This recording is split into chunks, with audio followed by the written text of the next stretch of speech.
at the museum, we look out our window every day and we see Constitution at her dock here in Boston day after day.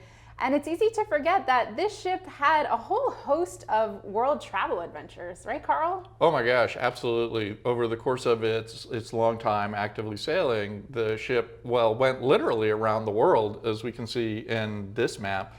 This map was made in 1976, but it depicts the voyage that USS Constitution took literally around the world between 1844 and 1846. And I see it went to several different continents during that trip. Yeah, a whole bunch, mostly in the southern half. This was a trip that had a whole bunch of different sort of goals and objectives.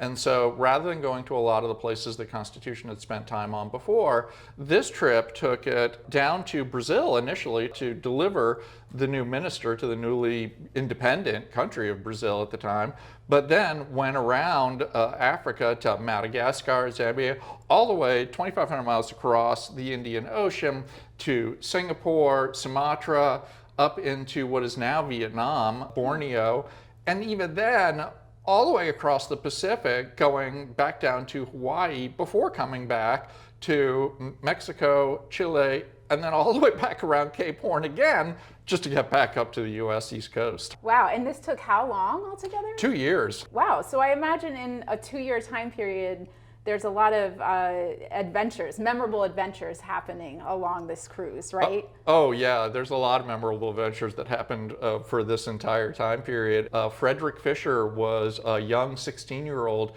who joined the ship. He was a German-American whose family had just moved to Baltimore from Germany the year before the ship left. And so he joined on as the crew of Constitution. But he wasn't a sailor, he was a musician. For this 2-year world cruise, they had an entire band, musical band that went with them, and they were almost all Germans.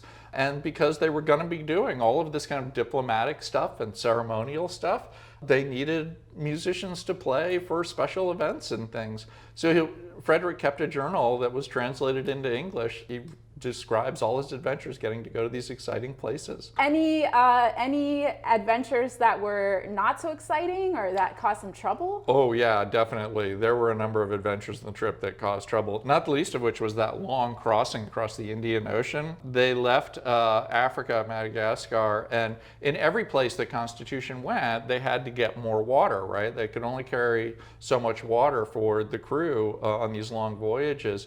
And it was probably water that they got somewhere in Madagascar that ended up giving them dysentery, a really, really horrible sort of stomach bug, if you will. But it led to, frankly, so much diarrhea that you could get dehydrated to the point that crew members died from it over the course of that voyage. Even the captain almost died from it before they made it to shore in Sumatra and Singapore. All kinds of crazy things happened just on this one trip.